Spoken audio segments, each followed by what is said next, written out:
Abram suas Bíblias, Salmo 15, Salmo de Davi. Senhor, quem habitará no teu tabernáculo?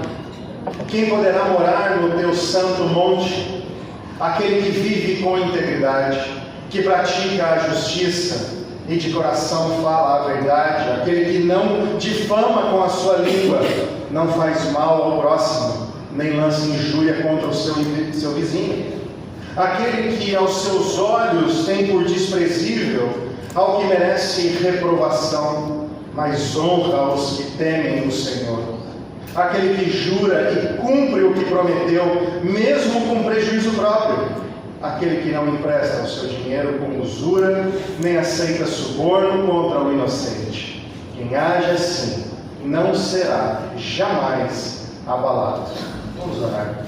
Santo Deus, graças te damos, ó Pai, por mais este dia, o dia do Senhor, o dia que nos reunimos aqui para cultuá-lo. Graças te damos pela tua palavra, ela é rica, ela é eficaz, ela trabalha em nossos corações através do teu Espírito, e louvamos a ti por isso. Que neste dia seja um dia dedicado ao Senhor. Amém. Em Cristo pedimos e agradecemos. Amém, Deus. Então é uma alegria muito grande poder estar de volta. Um dia apenas que a gente fica longe, já saudade, né? Então, que o Senhor abençoe a cada um dos nossos irmãos aí. E voltando aqui aos nossos estudos em relação a vivendo com integridade, nós já passamos por alguns pontos, né? Nós já olhamos aqui a questão no viver, e nesse ponto nos aprofundamos da integridade como vontade de Deus.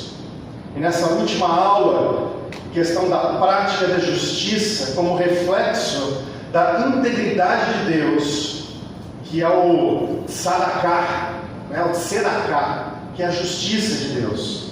E isso significa, a justiça de Deus pode simplesmente ser apontada como um valor supremo da vida e o fundamento em que repousa toda a existência ordenada. Então o Senhor traz ordem, traz disciplina a partir da sua justiça, a partir do seu imenso amor que Ele tem pelo seu povo. Ele traz graça, Ele traz ordem para todos nós. A justiça de Deus, ela não é estéril, ela frutifica cada vez mais. Nós, justificados por Deus em Cristo, essa é a justiça legal, essa é a justiça forense. Somos chamados a viver essa justiça diariamente. É a ética, é a justiça social, como reflexo da nossa nova natureza em Cristo. Então nós respondemos a essa justiça, a essa ordem que o Senhor nos dá, vivendo com ética, vivendo esse amor ao próximo. E hoje, continuando com esse tópico da integridade no viver, que a gente tem, né, olhando alguns subtópicos, a gente já falou sobre a justiça, e esse segundo tópico dentro da integridade no viver, nós vamos falar sobre amando ao próximo. Dentro desse contexto, olhando para o verso 2, a gente vê aí: aquele que vive com integridade, que pratica a justiça e de coração fala a verdade. Então nós vamos nos aprofundar em relação à verdade no dia de hoje. Dentro desse livro que eu tenho trazido do professor e mestre Ernest Maia, ele traz dentro do mesmo capítulo a questão da verdade e a questão do mal. Se nós olharmos aí para o verso 3, aquele que não difama com sua língua, não faz mal ao próximo, ele vai trazer sobre todo um contexto a respeito do que é o mal, Deus e o mal, o homem e o mal, a sociedade e o mal. Nós vamos falar sobre isso na semana que vem. Mas hoje nós vamos nos ater em relação às verdades. Aquilo que é verdade, que pratica a justiça e de coração fala a verdade. E que verdade é essa? Vamos ler um texto juntos. Isaías 5. Por favor, abram suas Bíblias. Depois nós vamos para Isaías 59. Então, primeiro Isaías 5, do verso 18 ao verso 23. Ai dos que puxam para si a iniquidade com cordões de injustiça, que puxam o pecado como se faz com as cordas de uma carroça de bois, e dizem: que Deus se apresse e termine logo a sua obra, para que a vejamos. Que se aproxime e se manifeste o conselho do Santo de Israel, para que o conheçamos. Ai dos que ao mal chamam bem e ao bem chamam mal, que fazem das trevas luz e da luz fazem trevas, que mudam o amargo em doce e o doce mudam em amargo. Ai dos que são sábios aos seus próprios olhos, e inteligentes ao seu próprio conceito. Ai dos que são heróis para beber vinho e valentes para misturar bebida forte, que por suborno justificam o ímpio, mas ao justo negam justiça. Interessante como os valores estão totalmente deturpados aqui. Agora vamos para Isaías 59, verso 14 e verso 15, um pouquinho para frente. Por isso, o direito se retirou, e a justiça se pôs de longe, porque a verdade anda tropeçando pelas praças, e a retidão não pode entrar. Sim, a verdade sumiu, e que se desvia do mal é tratado, quem se desvia do mal é tratado como presa. O Senhor viu isso e desaprovou o fato de não haver justiça. É interessante como o cenário dos dias de hoje, nós vemos a injustiça imperando nas mais diversas esferas da nossa sociedade. É engraçado porque isso aqui foi escrito há 900 anos antes de Cristo, e as injustiças já aconteciam. Será que aconteceu injustiça depois disso? Nós vivemos. O homem, o seu pecado, os seus desejos, as suas limitações, os seus maus desejos. A gente olha para esses dois textos e a gente consegue perceber que a injustiça não só dentro do povo de Deus, mas como em toda a terra, a humanidade, ela sempre vive dentro das suas injustiças, dentro dos seus problemas, dentro das suas dificuldades. Por quê? Porque cada um olha a partir do seu parâmetro, dos seus desejos, das suas vontades, das suas reflexões, dos seus caprichos, das suas sutilezas. Se nós não tivermos como base a regra, a ordem, a palavra de Deus, para nós termos um padrão, infelizmente a sociedade está fadada ao caos, à morte, a sucumbir. É a justiça do Senhor, e se nós não olharmos a partir da verdade da palavra de Deus, que Ele trouxe para nós, porque Ele é quem nos conhece verdadeiramente, se nós não olharmos segundo as lentes do Evangelho, as lentes da palavra do Senhor, dificilmente a gente vai conseguir parâmetros para trazer ordem ao caos que já existe há tanto tempo e testemunhado aqui na palavra do Senhor. Porque esses homens trouxeram injustiça, trouxeram suborno, trouxeram tantas coisas. Infelizmente, os dias de hoje não são diferentes. Quantas injustiças, quantos valores invertidos, quantas coisas nós vemos todos os dias, né? Então Isaías descreve o estado desse subjetivismo ético em que se encontravam os líderes de Israel, praticando de forma descarada toda sorte de perversão moral, contudo, ironicamente, mudando a verdade para os seus caprichos, para os seus desejos, para as coisas que mais lhe importam. Então, olham para dentro de si para tomar as decisões. Imagina a liderança olhando para seus caprichos, suas vontades. O que vai sobrar para a sociedade? O que vai sobrar para o seu povo? O que vai sobrar para aqueles que são subordinados? Se não houver um parâmetro, dificilmente vai conseguir perpetuar um bom governo.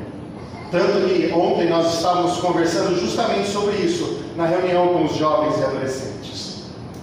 O que será, do povo, se nós não olharmos para o nosso irmão, olharmos para o nosso próximo e não pensarmos como o Senhor Jesus Cristo caminhou em termos de dar a sua vida ao próximo, o amar ao próximo.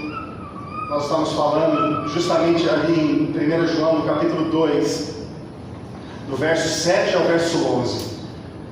Ele vai trazer esse contexto do amor ao próximo, desse novo mandamento: amar ao próximo como eu vos amei, Jesus dizendo. O amar ao próximo como a ti mesmo está desde Levítico. Se nós olharmos lá para Levítico 19, a gente já consegue perceber o que é o amor ao próximo, e ali já era praticado como ordenança, como lei para os homens, lá atrás. Mas esse novo mandamento que eu vos dou, Jesus falando ali em João 13, ele vai trazer justamente esse novo mandamento: é amar como eu vos amei. É o amor de Cristo, é o amor doador, é o amor ágape, o amor que se entrega a ponto de dar a sua vida.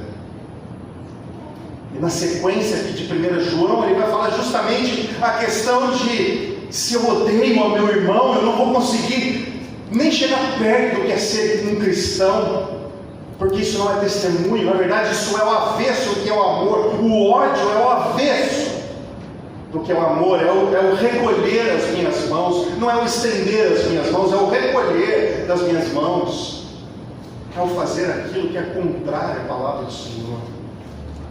Então, se nós estamos falando em amor ao próximo, em seguir as verdades como integridade no meu viver, o amor ao próximo precisa estar em primeiro lugar. Então eu olho para aqui, para essa comunidade, tantos rostos, tantos irmãos.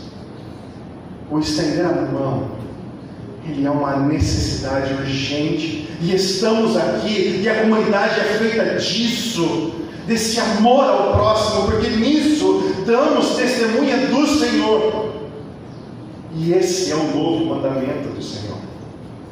Então, curiosamente, a Bíblia não vai se preocupar com pensamentos teóricos, ela vai olhar a prática, sabe?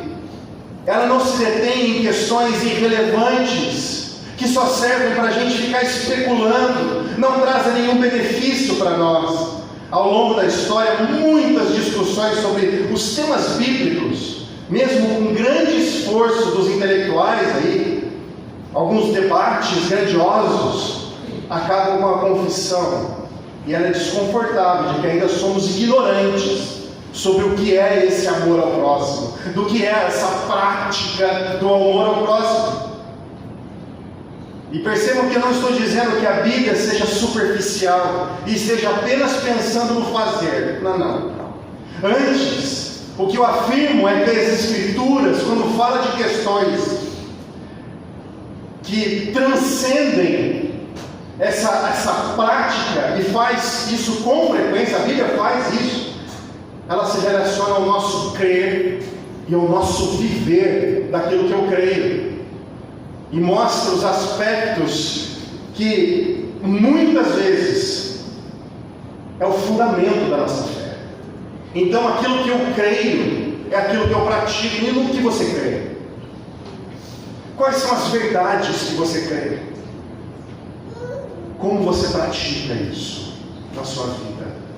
Como você absorve daquilo que chega na palavra do Senhor? E a gente, por exemplo, a gente vê a partir de Efésios 4, a prática, a teologia na prática. A gente vê aqui o apóstolo João, em 1 João, 2 João, mostrando a teologia na prática, mostrando Jesus, mostrando o comportamento, a maneira de pensar. Como nós estamos praticando? Será que estamos olhando para a palavra do Senhor e praticando isso? A revelação de Deus é suficiente, ela é abrangente, ela é completa. Na Escritura temos tudo o que Deus quer que saibamos, creiamos, e que se torne um manual da nossa vida. A palavra nos propõe uma vida condizente e harmoniosa entre crer e viver aquilo que eu creio. Os mandamentos de Deus são para serem cridos e obedecidos. É fácil ficar apenas olhando, curiosos, distraídos pelo mistério do Senhor, enquanto não fazemos nada e permanecemos em silêncio sobre o que já foi revelado para nós. A palavra está aqui. Mas será que a gente está só divagando ou estamos praticando? A palavra de Deus não se preocupa em responder às nossas perguntas superficiais, mas fala muito sobre a solução divina para essa grave e profunda situação em que o homem se encontra sem Deus. Ela traz a salvação em Cristo Jesus para o problema do pecado em nossas vidas. Então, a palavra como a verdade absoluta. Na oração sacerdotal, Jesus, lá no João 17, vai declarar certeza da veracidade da palavra de Deus. Ele fala assim: a tua palavra é a verdade. João 17. E ele continua: e a favor deles quem? Nós, igreja, irmãos, eu me santifico a mim mesmo, para que eles também sejam santificados na verdade. Jesus Cristo não diz que a palavra de Deus deve ser comparada com outros padrões para ser verdade. Muito pelo contrário, ele afirma que sua palavra é a própria verdade. O padrão com a qual todas as outras afirmações devem estar ali, alinhado. E além disso, por mais corretas que sejam as nossas pesquisas, descobertas, se ignorarem as Escrituras, serão incompletas.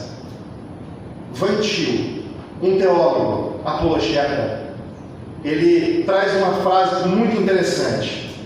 Quero deixar para os irmãos.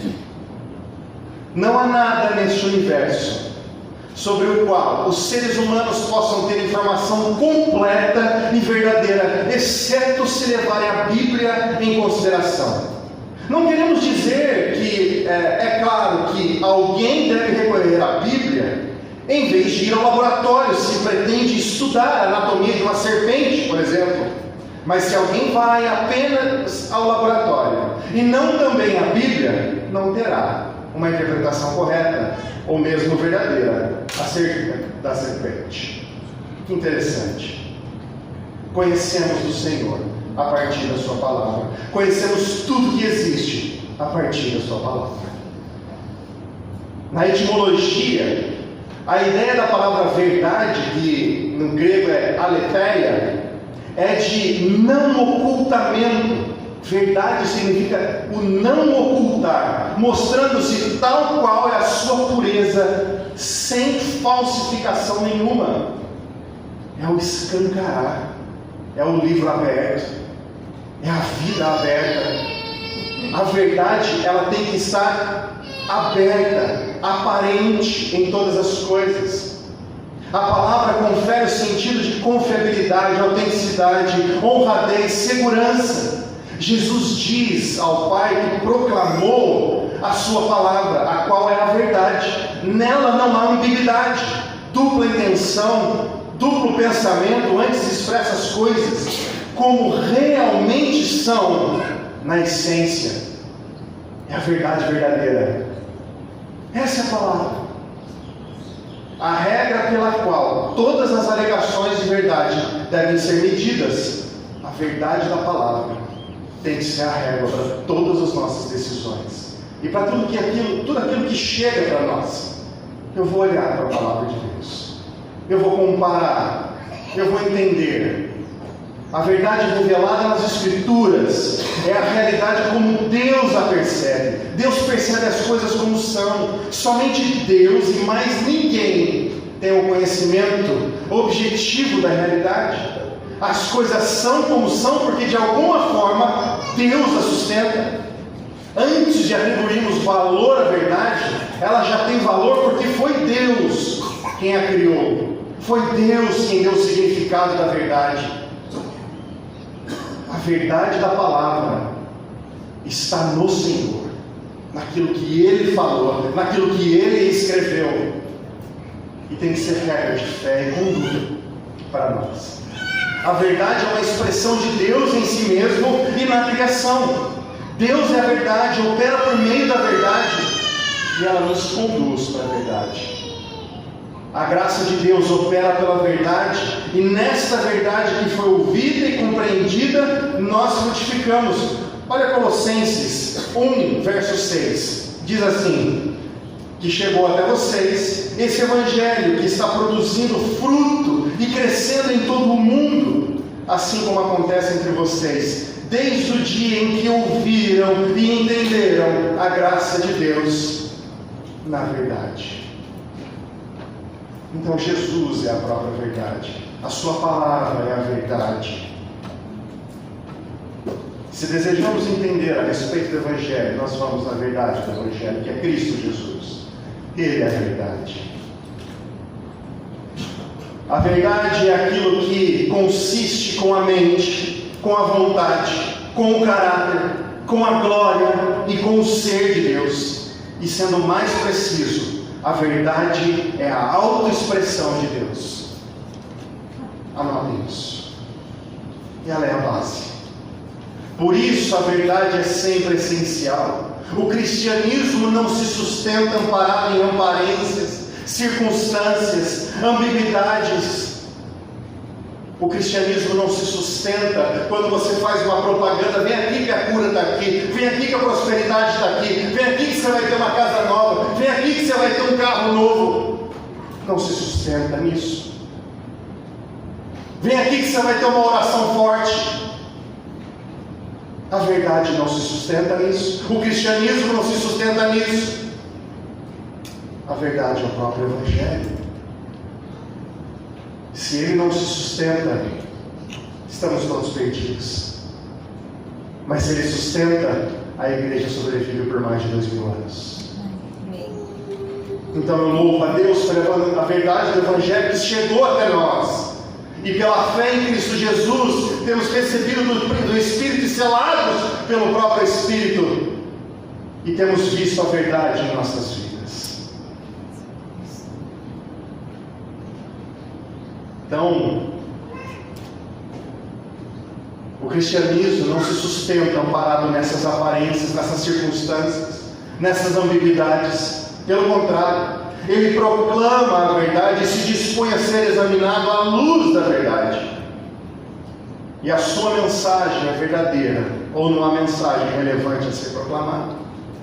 A separação entre o homem e Deus é muito grave e não pode ser resolvida com soluções simples ou teorias. O amor concreto de Deus é revelado na morte e na ressurreição de Cristo, e sem esses eventos históricos que faz parte da igreja, do cristianismo, do plano de Deus, a humanidade permaneceria em pecado e condenada para todo sempre. Por isso a mensagem cristã é verdadeira e ela é urgente para aqueles que não conhecem, para aqueles que estão perdidos, para aqueles que não creram em Cristo Jesus. Por isso Cristo precisa ser pregado. O seu Evangelho precisa ser pregado urgente, porque há muitos ainda que ainda vão crer no Senhor. O cristianismo mostra sua lógica e força espiritual ao se comprometer com a verdade. A mentira não tem importância nenhuma. A mensagem cristã afirma que Deus é verdadeiro e se revela para que possamos conhecer a Deus. As Escrituras sempre vão destacar essa verdade que dá sentido à nossa vida, à minha, à sua vida, tanto aqui quanto na eternidade. Deus é transcendente e é pessoal. Ele está com cada um. Ele trabalha na vida de cada um. Cada um vai ter a sua experiência com o Senhor. E essa experiência é pessoal com o Senhor. A maneira que Ele vai falar com você a partir da palavra é você e Deus. Ele trabalha isso. Ele se relaciona pessoalmente conosco. Não é porque Ele falou com o meu vizinho, com o meu amigo, com o meu irmão aqui do lado, que Ele vai falar comigo da mesma maneira. Não posso trazer isso para o púlpito, as experiências, porque muitas vezes vai trazer frustração, mas eu não tive essa experiência. Por quê? Será que eu sou crente? Cada um vai ter a sua experiência com o Senhor, a partir do Evangelho pregado. O crer em Cristo ele é único para cada um. O crer em Cristo é individual. Eu não salvarei os meus filhos, não salvarei a minha esposa, ninguém que pode. Cada um vai precisar ouvir da palavra, e é o Senhor quem vai transformar o coração a partir da sua palavra. Portanto, devemos falar a verdade com sinceridade. A palavra verdade refere-se ao que é confiável e seguro. O que é dito deve ser correto, deve corresponder à realidade. Se for uma promessa ou um relatório, deve ser confiável. Essa linha leva o padrão a um nível muito mais alto. A verdade deve ser dita com o coração. O coração é considerado o centro da vontade, o local das decisões e intenções. Não pode haver dolo, nem agenda oculta, nem meias verdades. A verdade que é dita deve ser sincera, deve ser a intenção do coração. Paulo lembra os crentes de deixarem que o seu sim seja sim e o seu não seja não. O Senhor é chamado Deus da verdade, porque é o único em quem seu povo pode confiar com segurança. A verdade não é apenas aquilo que se pensa, mas também algo que se faz. Deus opera para sempre a verdade. Salmo 146, verso 6, ele diz assim: que fez o céu e a terra, o mar e tudo que neles há, e mantém para sempre a sua fidelidade. A verdade é uma qualidade da natureza de Deus.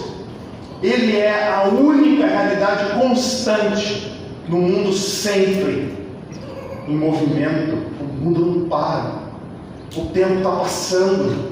A sua palavra ao homem é igualmente confiável e certa. Lá no Salmos 43:3 ele diz assim: envia a tua luz, a tua verdade e a tua verdade, para que me guiem e me levem ao teu santo monte e aos teus tabernáculos. É engraçado como isso está diretamente ligado ao que estamos lendo aqui no Salmo 15. Quem entrará no seu tabernáculo? Quem? Aqui da mesma forma, envia a tua luz e a tua verdade para que me guiem e me levem ao teu santo monte, aos teus tabernáculos. Espera-se do povo de Deus que seus homens sejam homens da verdade. Lá em Êxodo 18:21, procure entre o povo homens capazes, tementes a Deus, homens que amam a verdade e odeiam a corrupção. Coloque-os como chefes do povo, chefes de 1000, chefes de 100, chefes de 50 e chefes de 10. Quem estamos colocando como os nossos representantes? Quem estamos colocando como os nossos representantes? Nós precisamos de alguém que tema ao Senhor. Seja aqui na igreja, seja dentro do nosso lar, seja fora daqui. Nós precisamos olhar para isso, orar ao Senhor, clamar ao Senhor, para que homens da verdade se levantem e nos representem. Estamos nas vésperas aí de novas eleições. Precisamos orar ao Senhor, precisamos pedir, clamar ao Senhor pelas autoridades que se levantam, para que conheçam da verdade. Vai ser sempre o nosso olhar, a nossa oração, o nosso pedido, olhar para o Senhor. Senhor, levante homens que amem a tua verdade, sejam justos ao povo, porque senão o povo vai sofrer. No Novo Testamento, a fidelidade continua. Significa algo a ser feito. Lá em João 3:21 diz assim: quem pratica a verdade se aproxima da luz, para que as suas obras sejam manifestas, porque são feitas em Deus. Fidelidade e verdade estão em oposição ao pecado e à falsidade. A verdade é algo que liberta os homens. Lá em João 8:32 ele já diz isso. Conhecerão a verdade, e a verdade nos libertará. E a verdade o que é? É o Senhor Jesus, é a sua história, aquilo que Ele trouxe para nós, em termos de conhecimento, em termos de vida, a sua morte, a sua ressurreição, para nos livrar da morte eterna. Salvação de Deus para as nossas vidas é Cristo Jesus. Essa é a verdade que liberta. Essa é a verdade que liberta. Não há outra verdade, não há outro caminho.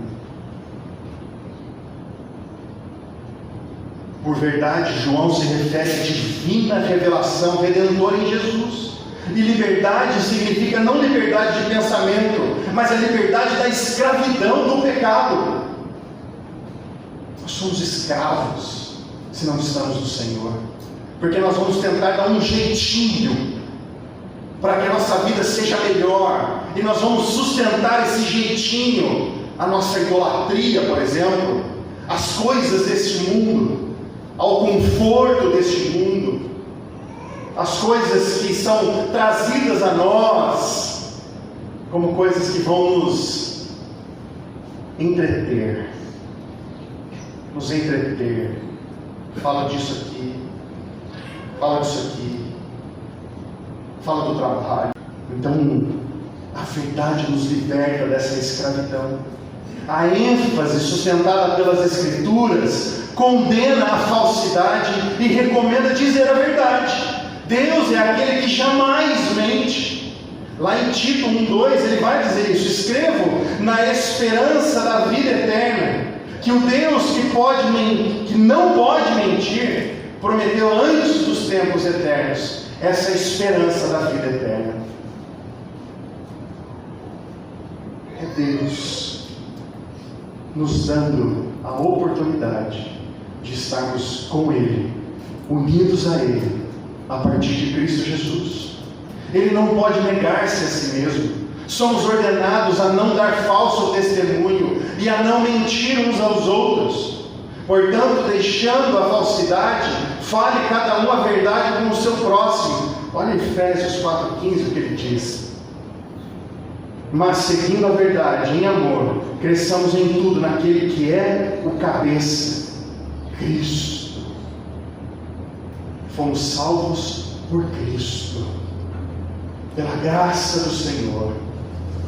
Temos a oportunidade de ver, ouvir e praticar a verdade. E é isso que é libertador para as nossas vidas. Nós não estamos apegados aos valores deste mundo, aos regimentos deste mundo, às coisas que fundamentam este mundo, mas estamos apegados à palavra do Senhor. Ele se revela a nós. E cada ponto, cada participação, cada momento, eu dedico ao Senhor. Nós devemos dedicar ao Senhor, buscando no Senhor essa verdade em Cristo Jesus. O engano e a mentira são características da impiedade. O tentador no jardim impugnou a verdade de Deus e enganou os nossos primeiros pais.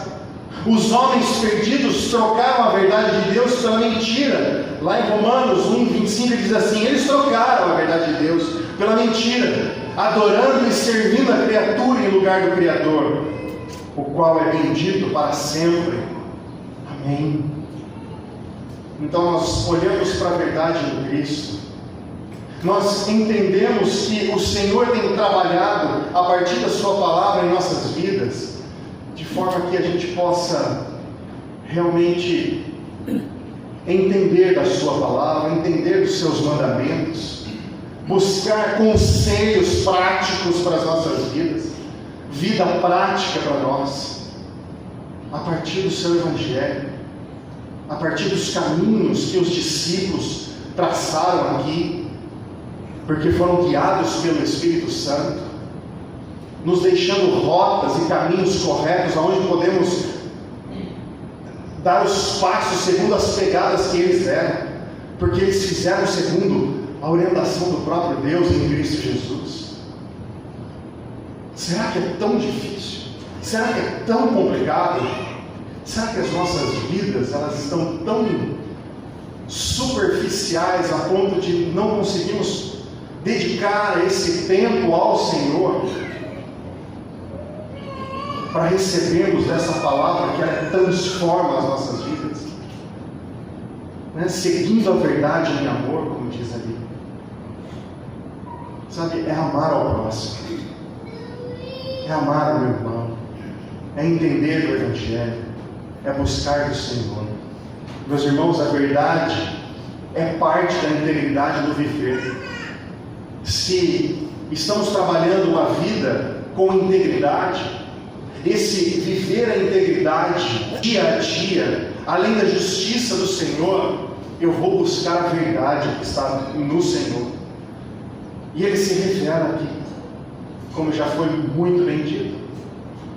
Então eu de verdade olho para esses dois pontos. Temos mais, né? Nós vamos falar sobre alguns outros pontos mais para frente. Na semana que vem eu quero tratar essa questão do mal. Tem aqui uma série de pontos importantes que a gente precisa passar. Se eu fosse tratar no dia de hoje, que seria para esse capítulo, para esse estudo do dia de hoje, não sairíamos antes das 11 ou mais. Mas eu quero tratar disso um pouquinho mais na semana que vem. Então aqui está o que? A caminhada nossa, né? Já tratamos integridade como vontade de Deus. Falamos na semana retrasada a respeito da prática da justiça. Iniciamos amando ao próximo, falando sobre a verdade, e semana que vem falaremos sobre Deus e o mal, justamente nesse texto de Isaías que lemos no começo. Vai nos ajudar. Vamos falar sobre desprezando o réprobo, honrando aos que temem a Deus, guardando-se da ganância, falando a verdade de coração, e por último, usando a língua como sabedoria. E a gente fecha esse Salmo 15. Olha como ele é abrangente, meus irmãos. Olha como ele é profundo. Como trabalha a nossa vida com integridade, como é a integridade em nossas vidas. Que a gente possa ter essa consciência de buscar a verdade, buscar a integridade do Senhor. Ele nos capacita a isso. A sua verdade revelada, ela nos capacita a caminharmos com o Senhor. Que seja realmente uma caminhada, uma longa caminhada. E é o Senhor que vai capacitando a gente. Amém? Amém. Então vamos orar. Bendito Deus, graças te damos, ó Pai, por mais esse dia de vida. Louvamos ao Senhor, ó Deus, por tudo que o Senhor tem trazido a nós. A tua palavra expressa a verdade absoluta, nossa regra de conduta, regra de fé, nos mostra, Deus, como devemos viver, caminhar. Ó Pai, que alegria saber que é o Senhor quem cuida de nós. Porque nós, por nós mesmos, dificilmente, ó Pai, buscaríamos o Senhor e não seríamos capazes de buscá-lo, ó Pai, se o Senhor não se revelasse a nós. Então nós agradecemos ao Senhor, nós dedicamos nossas vidas ao Senhor, entregamos a Ti, ó Pai, o nosso caminhar, o nosso andar, ó Pai, nosso pensar. Capacita-nos, ó Pai, e seremos capacitados pelo Senhor. Teu Espírito, ó Pai, possa trabalhar em nossas vidas, trabalhar, ó Pai, a vida de cada um dos meus irmãos aqui, e que essa verdade, ó Deus, que tem perpetuado na história da igreja, seja verdade nas nossas vidas também. Que esse capacitar é o Senhor que possa, ó Pai, vir até nós. Precisamos de Ti, louvamos a Ti e dependemos do Senhor. Graças te damos em Cristo Jesus. É que eu te peço e te agradeço. Amém, Deus. Louvado seja o teu nome. Vamos tomar um café. Voltamos às 10 horas. Deus abençoe a gente todos.